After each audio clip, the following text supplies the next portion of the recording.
The plan is more than 1,000 state employees laid off and schools and local governments getting less state aid. That's under a proposal from Governor Jim Doyle to fix a $1.6 billion budget gap. Fox 11's Robert Hornacek has balanced coverage.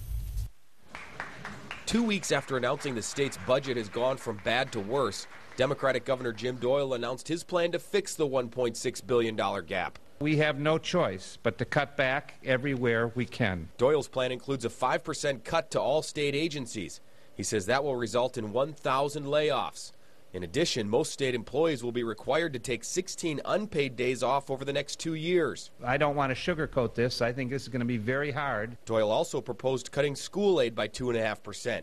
He hopes that will be offset by the $877 million in federal stimulus funds coming to schools. I know that this will be very hard on school districts, on teachers, on students, on families.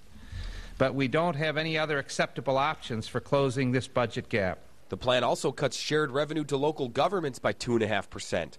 Doyle says that will be partially offset by a recently passed 911 fee. That will raise more than $100 million over the next 2 years. That money was supposed to be used for 911 equipment, but instead will be used to pay for police and fire services.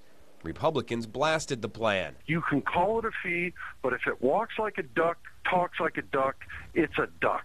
State Rep. Phil Montgomery is also taking issue with the Joint Finance Committee's plan to work through the weekend to hammer out the details of the budget. To be doing it kind of in the dark of night on a Saturday of a Memorial Day weekend is scripted. The committee chairman defends the decision to get the budget done. And I know some people don't want to put extra hours in.